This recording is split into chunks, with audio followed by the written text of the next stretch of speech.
I didn't find out from a phone call, or a text, or even a tearful confession.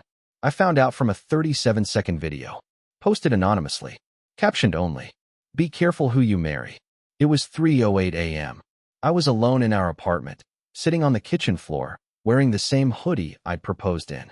The refrigerator was humming. The ice maker dumped a tray. I didn't blink. I just kept replaying the video. Not because I couldn't believe it, but because I could. Because deep down, some part of me had been waiting for this moment. I just didn't expect it to come with background music and applause. It starts with the girls' weekend. Here's what I knew. My fiancée, Eloan, yes, that's her real name. Her parents were poets or druids or something, was on her bachelorette weekend. A rental house. A cabin. Some remote place by a lake, 6 hours out. One road in. One road out. There were 7 of them. I knew 4 by name. I trusted maybe 1. Before she left, she hugged me like I was breakable. Not like I was hers. Not like I was safe. Just like I was fragile. A vase she'd once loved and now didn't know where to put. "We'll have no signal," she said. "Don't freak out if I go dark." I didn't freak out. I watched her taillights disappear down our street and felt like I'd just handed something priceless to someone with greasy hands. The video arrived like a bomb. No context. No sender. Just a link. I was too numb to hesitate. I clicked. It opened in some off-brand file viewer. And then it played. It wasn't blurry. It wasn't pixelated. It was cinematic. Shot from the top of a staircase, looking down into a wide-open living room lit only by the soft flicker of a fireplace. I recognized the furniture, the walls, even the stupid rustic canoe hanging from the ceiling. I'd helped her book this Airbnb. I had the confirmation email still in my inbox. There were people in the room. 6 of them. All women. All in satin pajamas. Laughing, tipsy, moving in slow waves like fish in a tank. The kind of night that smells like cheap wine and overpriced candles. And then, at the 14-second mark, he appeared. He wasn't supposed to be there. Tall. Hoodie. Mask pulled up over his chin. He walked in from the back hallway. Like he belonged. Like this wasn't his first time. No one screamed. No one asked who he was. Instead, one of them, I think her name was Bria, looked up and said, "Finally." The rest laughed. Eloan stood up. She wasn't startled. She wasn't scared. She was already walking toward him like she'd rehearsed it. And then they kissed. Like no one was watching. Like I didn't exist. Like they'd done it before. It wasn't just cheating. It was coordination. I don't know how long I sat there. I didn't cry. I didn't throw anything. I just replayed it. Because in the corner of the screen, you could see Bria holding her phone, filming, smiling. This wasn't some drunken mistake. This was an event. A planned moment. A ritual. They weren't partying. They were burying me. To be continued in part 2. The house on Lake Marlowe had no signal, but I went anyway. In the next part, I'll tell you what I did. Because I didn't stay home. I packed a bag. I drove 6 hours. And I found something in that house that wasn't in the video. I didn't tell anyone I was leaving. Not my brother. Not my coworker who was supposed to help me finalize the wedding playlists. Not even my neighbor, who always watches our place when we're out of town. I just packed a bag, backed out of the driveway, and drove. No GPS. Just the address I still had in my inbox and an unreasonable amount of spite pumping through my chest. The road to Lake Marlowe is narrow and ugly. Nothing but twisted trees, loose gravel, and stretches where the air smells like wet bark. It's the kind of place that looks beautiful on Airbnb, but feels like a murder scene in real life. Every mile deeper, the cell signal dropped until eventually, all I had was static on the radio and the sound of Cooper, our golden retriever, whining in the back seat. Yeah, I brought the dog. I didn't want him in the house when everything went down. I didn't trust myself to come back. I got there a little after 10 p.m. No lights were on in the house, but 2 cars were in the gravel driveway, one of which I didn't recognize. It wasn't one of the girls. It was matte black. No plates. No decals. Just parked. Like it belonged. I stayed in my car for 10 minutes, just watching the windows. No movement. No sound. But every bone in my body said they were inside. I left Cooper in the back seat and walked up the gravel path. My feet were shaking. I wasn't even sure what I was planning to do. Ask questions? Demand answers? Burn the house down? I didn't knock. I didn't need to. The door was cracked open. Inside, it smelled like lavender and sweat.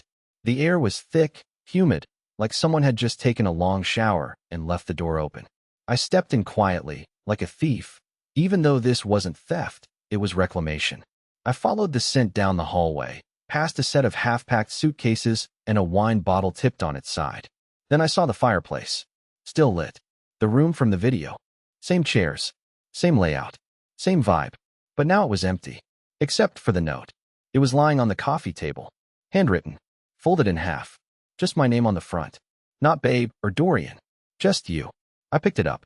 My fingers were shaking so badly I could barely unfold it. It read, "Don't act surprised. You always knew we were pretending." That was it. 12 words. No apology. No explanation. Just a confession hiding in plain sight. I stood there, holding it, staring at the fire like I could crawl inside and disappear. Then I heard something from upstairs. A thud. Quick. Soft. But definitely real. I followed the noise without thinking, moving like my feet weren't attached to my body. The hallway upstairs was lined with mismatched picture frames, none of them holding actual photos. Just empty glass. Like even the house didn't believe in memories anymore. At the end of the hall, one door was cracked. I pushed it open slowly, and my heart stopped. There were candles. Dozens. Maybe more. Placed carefully in a circle around the bed, which was perfectly made. On the pillows sat Alohan's wedding dress, still on its hanger, and her veil, laid across it like a funeral shroud. And on the nightstand, her engagement ring, spinning slowly, like someone had just taken it off. And next to it a phone. Not hers. Mine. My old backup phone. The one I lost last year on a trip.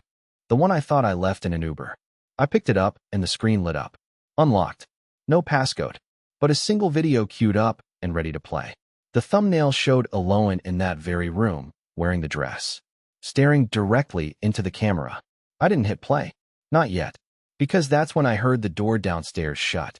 To be continued in part 3. The man with no plates. In part 3, I'll tell you who I found downstairs. And what I learned about the man in the hoodie. Let's just say, he knew me better than I knew myself. And the video? Yeah, I watched it. But not before it was too late. There's a sound the human brain doesn't register right away. That soft, deliberate closing of a door that's meant not to be heard. That's the sound I heard downstairs. It wasn't slammed. It wasn't rushed. It was careful, almost polite. Like whoever shut it already knew I was there and wanted me to know they weren't in a hurry. Like it was part of a script they'd rehearsed. I didn't move at first. Just stood in that candlelit room, surrounded by lace and lies. Watching Alohan's wedding dress slowly shift from the breeze coming through the cracked window. My heart was a drumline. My palms were slick. But my legs, they didn't move. Not until I heard a second sound. A creak, about 6 steps into the hallway below. Floorboards. I'd stepped on them earlier. Loud. Unavoidable. So now I knew 2 things. I wasn't alone, and someone down there knew exactly where I was. I took one last glance at the phone on the nightstand, the paused video still waiting for me to hit play, Alohan's frozen face staring back with an expression I couldn't read. Then I turned and walked toward the stairs, slowly, quietly, like I was stepping into someone else's nightmare. Because this no longer felt like my story. I felt hijacked, displaced, like someone else had picked up the pen halfway through my life and decided to change the genre. The house had gone darker, colder. The fire downstairs must have burned out, or someone had put it out deliberately. I reached the bottom step and stopped. The living room was empty. Not empty like no one had been there, but empty like someone had just left. A single wine glass was still warm to the touch. A chair was pushed slightly out. And on the floor by the fireplace, one of Alohan's earrings. The gold ones with the little obsidian stones she wore when she wanted to feel powerful. I crouched, picked it up, and that's when I heard a voice from behind me. Quiet, but crystal clear. "You're earlier than I expected." I turned so fast I nearly lost my balance. Standing in the hallway near the back entrance was a man I had never seen before, and yet, something about him felt familiar. Maybe it was the way he stood. Relaxed. Unbothered. Like I was the intruder in his home. He was dressed in all black. Fitted hoodie. Leather gloves. No hat. Short brown hair. Maybe mid-30s. And he wasn't holding a weapon. He didn't need to. He just looked at me with a calm, unblinking stare and said, "You weren't supposed to come." I couldn't speak. My throat was dry. I opened my mouth, but all that came out was, "Who are you?" He tilted his head slightly, like I'd asked the wrong question. Then he nodded toward the stairs. Did you watch it? I said nothing. He stepped closer, slow, deliberate. No fear in his steps. You should. She worked hard on it. They all did. My skin went cold. I took a step back, reaching instinctively toward the fireplace poker behind me, but he just smiled. Not mockingly, but like he understood. Like he knew me. Then he said something that made my stomach turn. You still think this is about you? That stopped me. He leaned against the doorway like he had all the time in the world and added, You think she betrayed you. That's adorable. But this, he gestured around the house. This was never about betrayal. This was about selection. Selection? I must have looked confused because he chuckled softly and said, You weren't the first to stand where you're standing. You're just the first one dumb enough to walk in without watching the tape. And then, without another word, he turned and walked out the back door. I ran after him, but by the time I made it through the screen door, he was already gone. No car, no sound, nothing but trees and fog and the distant echo of water lapping against the dock. I stood there for a long time, trying to breathe, trying to think. Then I went back inside, locked the door, climbed the stairs, and sat on the bed beside the veil. And finally, I pressed play. To be continued in part 4. She made it just for me. In the next part, I'll describe what was on the video. Not all of it, because some things you can't unsee, but enough for you to understand what I realized too late. They were never trying to hide it. They wanted me to see it. And worse, they wanted me to choose. I didn't hit play immediately. I stared at the screen for maybe a full minute, just watching Alohan's frozen face. Not smiling, not crying, not blank. Something in between. Something unreadable, like the moment before a coin lands. The candles around me had burned lower now, some flickering out completely, and the room was starting to smell like melted wax and slow panic. I sat down on the edge of the bed, not the mattress, not the floor, the edge, as if I didn't belong entirely in the space. Then I pressed play. It didn't start with her. Not at first. The video opened with static, the kind that buzzes in your teeth, followed by a flash of white, and then silence. No intro, no music, just a slow pan across the same house I was sitting in. Shot in daylight. Empty. Still. Each room lingering for a few seconds longer than necessary. The living room, the kitchen, the hallway. My breath caught when the camera turned into the mirror in the upstairs hallway, and I saw it wasn't Alohan holding the phone. It was me. Except it wasn't a reflection. It was a direct recording, like I had filmed it. Same clothes. Same hair. Same tired eyes. I don't remember making this video. I don't remember being here before. But there I was, walking through the house like I was inspecting it. Like I was preparing something. The screen flickered again and cut to Alohan. She was in this room. This exact room. But the bed wasn't made yet. No candles. No dress. Just her, sitting on the floor, knees pulled up, back against the wall. She looked like she hadn't slept in days. Her voice was barely above a whisper. If you're watching this, you either love me, or you think you do. She didn't blink for a long time. Then she looked up, directly into the lens. We tested this house before. He didn't come. You did. That already makes you different. I sat forward, my spine ice. There's something I need you to understand, Dorian, she continued, her voice steadier now. None of this was random. Not the proposal. Not the fights. Not the playlist you made me. Even that stupid bookstore where we met. You always thought it was fate. But we chose you. I chose you. I felt my blood shift in my veins. And now it's your turn. Cut to black. Then, a new scene. This time, the camera was set up in the living room downstairs. Alohan was standing in front of the fireplace, wearing the dress. Around her, the other girls were seated, silent, all in white. The lighting was soft, artificial, like they'd set it up for something formal. Alohan lifted her hand. Someone handed her a sheet of paper. She began reading. He will arrive on the 4th day. He will enter without knocking. He will touch the fireplace. He will find the note. He will go upstairs. He will not watch the video, not yet. Then he will hear the door. I froze. That was exactly what had happened. Exactly. Every beat. Word for word. If he makes it to this point, he's past the first condition. She paused, looked straight into the lens again. Now we find out if he's ready. Cut to black again. But before the next scene started, the screen glitched, briefly. And in that half-second of distortion, I swear I saw something behind Alohan. Something large. Moving. I scrubbed back, frame by frame, pausing on that flicker. And what I saw nearly made me drop the phone. It wasn't human. Too tall. Too thin. No face. Just an outline. Like it had been burned into the air itself. The women didn't react to it. They just kept looking forward. As if they couldn't see it. As if it wasn't for them. The video cut again. This time, the screen filled with static, and a voice, not hers, not mine, said clearly, "The offering has arrived." And then it ended. Just like that. The phone went dark. No option to replay. It shut off in my hand like the battery died, but it had been at 94%. I sat there for what felt like forever. I couldn't move. Couldn't speak. My brain felt like it was scrambling for exits that didn't exist. Because the worst part wasn't the video. It wasn't the man downstairs. It wasn't even the fact that my entire relationship might have been fabricated. It was the fact that she knew exactly what I would do. She knew I would come. She knew I would watch it. She knew I would understand, eventually. But what I still didn't know was why. To be continued in part 5, selection isn't random. The next part will tell you what I discovered when I tried to leave. Because the car wasn't where I left it. And Cooper, the dog I brought to feel safe, wasn't barking anymore. Whatever they were preparing me for, it had already started. I don't remember standing up. 1 minute I was on the edge of the bed, the phone now dead and lifeless in my hand. The next I was stumbling into the hallway like I was half drunk, half possessed. My legs felt stiff. My mouth was dry. I had the same sensation you get when you wake up from a vivid dream and can't remember where you are. Only this wasn't a dream. This was curated, scripted, precision-guided madness, and I had walked straight into it.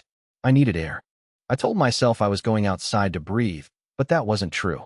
I wanted to see the car. I wanted to see Cooper, my golden retriever, my comfort animal, the only innocent soul left in this entire debacle.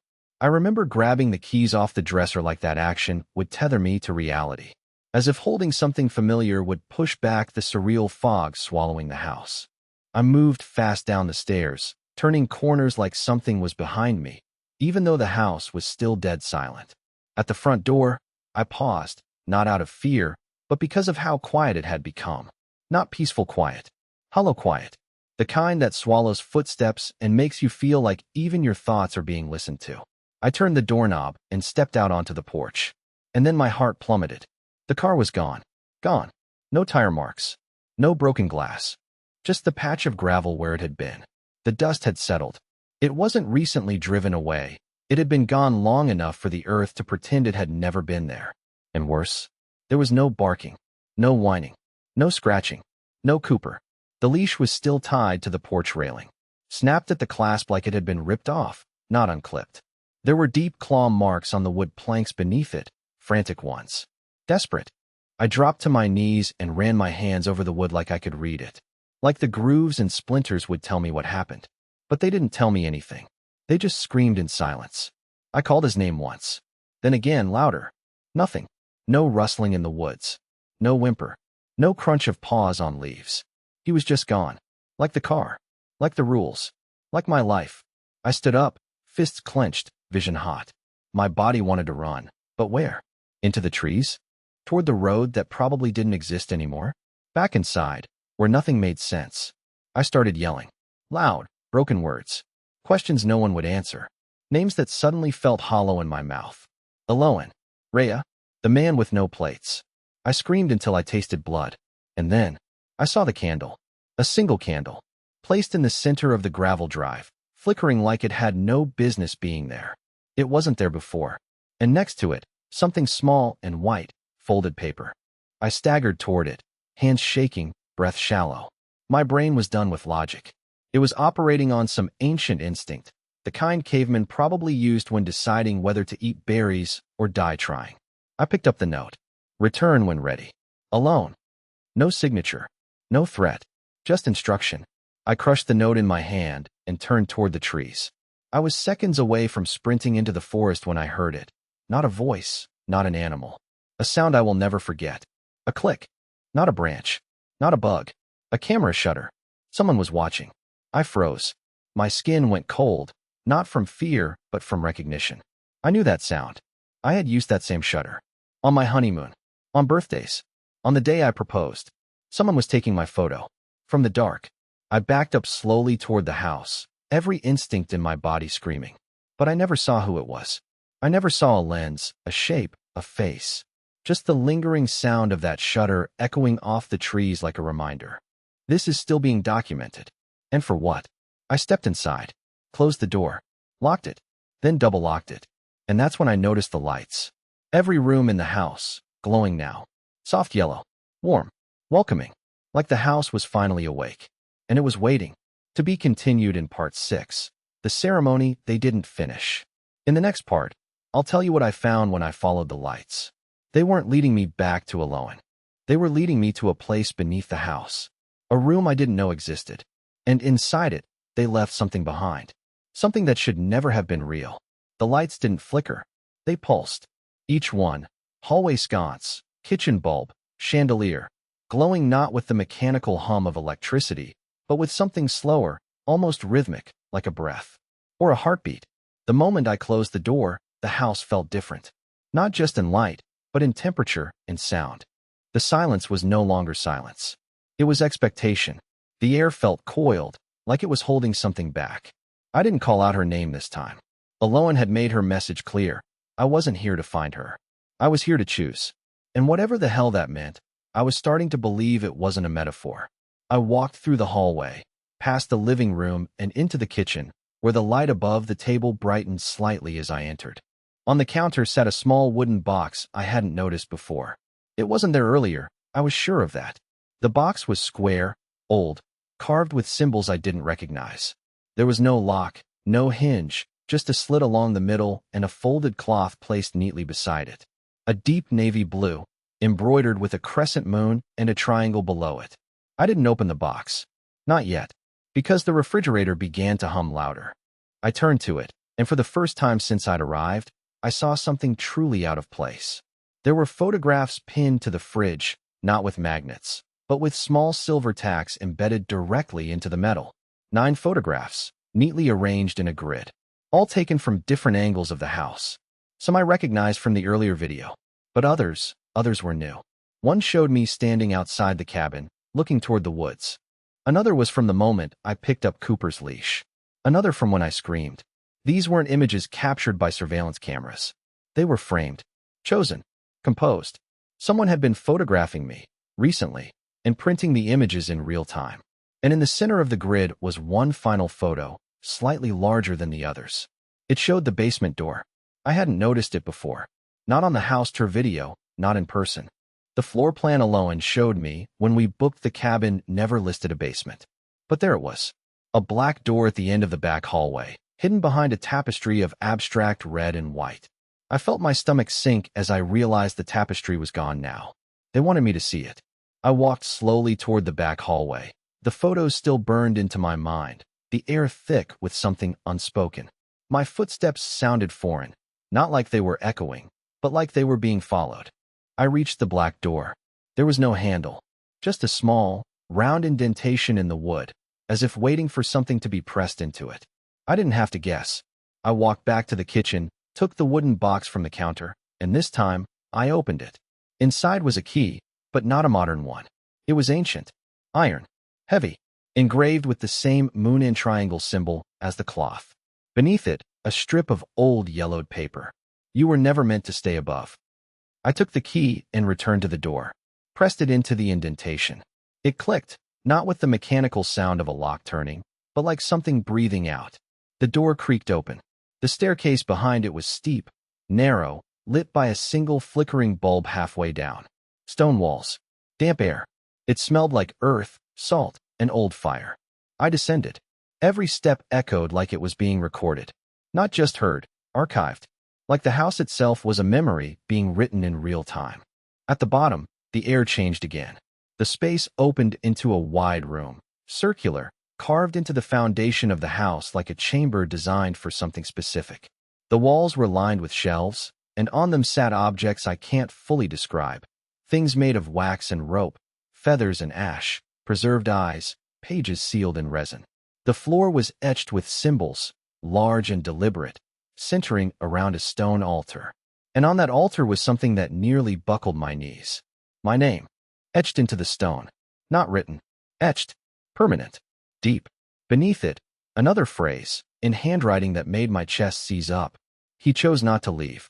The realization hit me like a freight train. This wasn't spontaneous. This wasn't Aloan having a breakdown or some twisted game her friends were playing. This was ritual, coordinated, ancient. They didn't bring me here to watch me break. They brought me here because I was always going to stay. I backed away slowly, breath shallow, heart hammering. But as I turned toward the stairs, I noticed something that stopped me cold.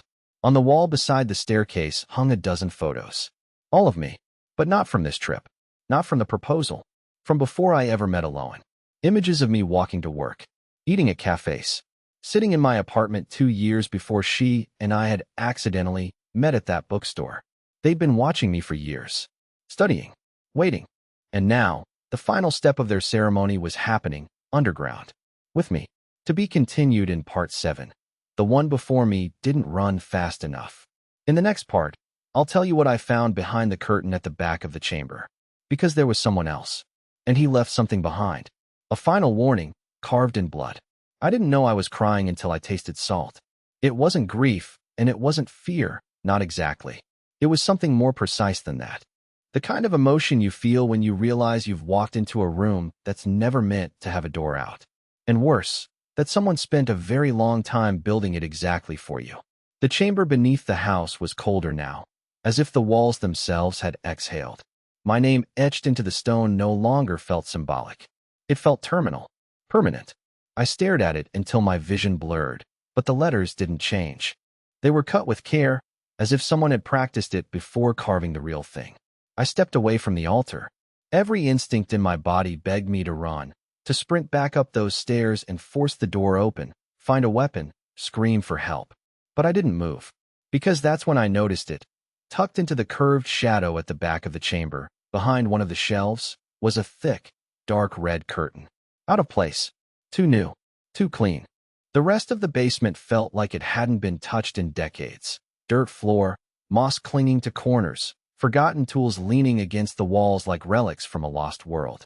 But the curtain? It looked like it was hung yesterday. I walked toward it slow. Each step across the stone floor echoed unnaturally, like I was moving through a vacuum. There were no insects, no creaks, just the sound of my own breath, uneven and ragged, as I reached out and grabbed the heavy fabric.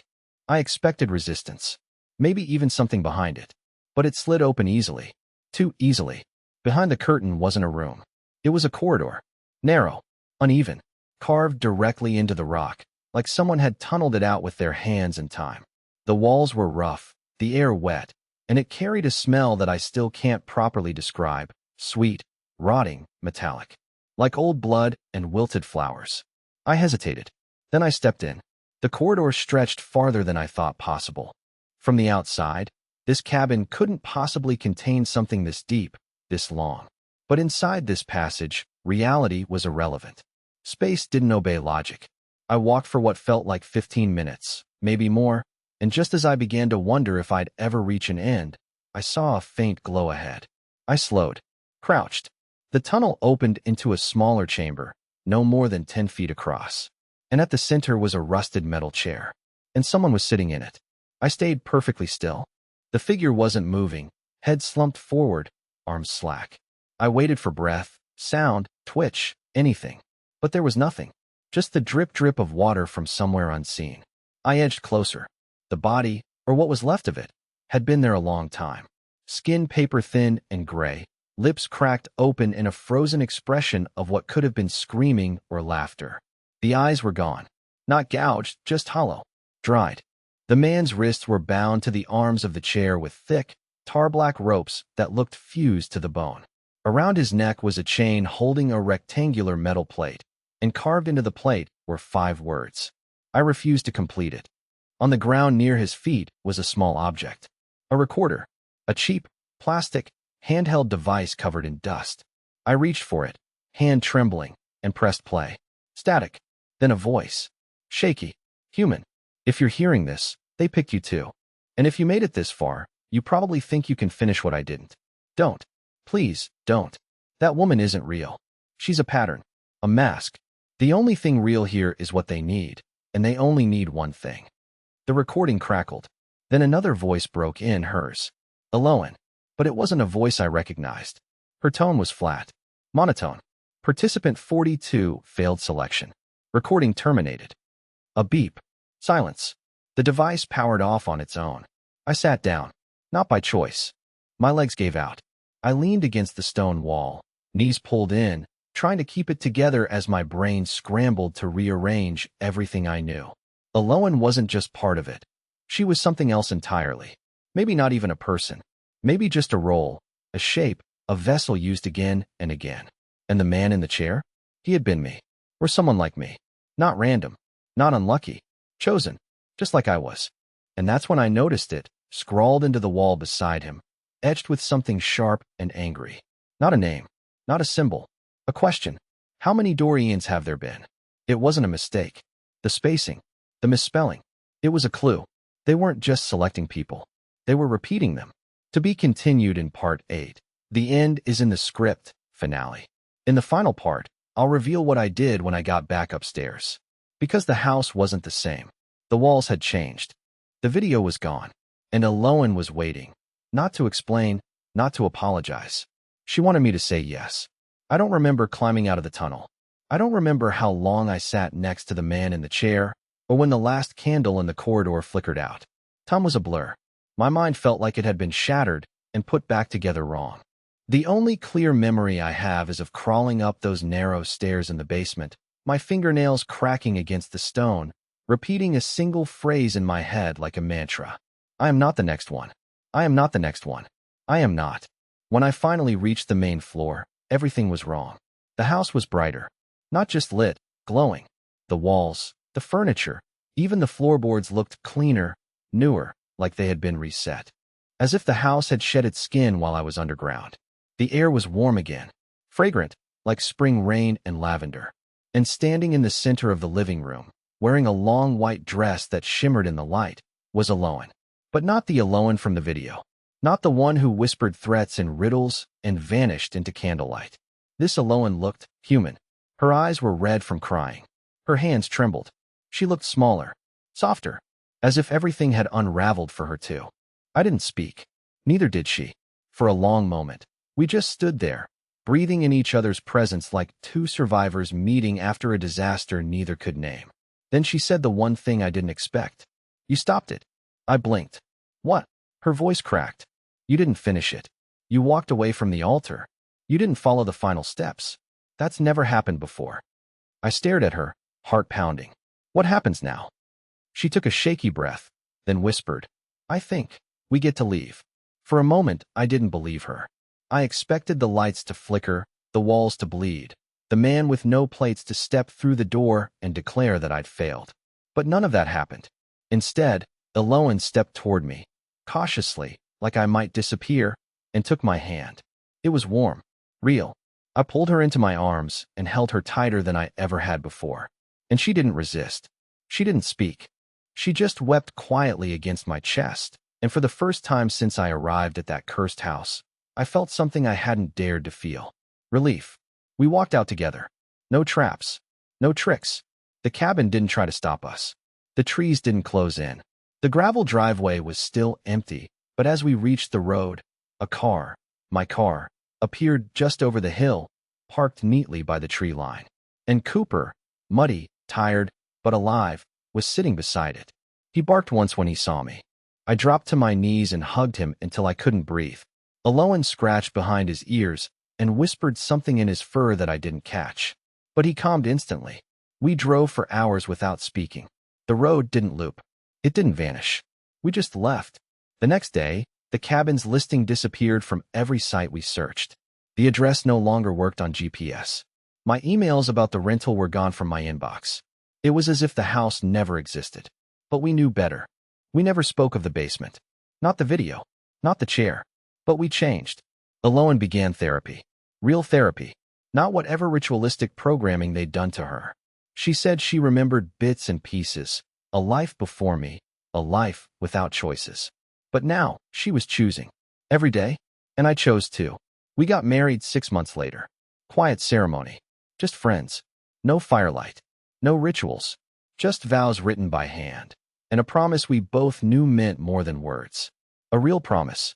The kind you don't script. The kind you survive for. And sometimes, when the moon is full and Cooper growls at shadows that aren't there, I remember what she told me that first night, before everything changed. The moon looks like a promise tonight. She wasn't wrong. But this time, it's one we get to keep.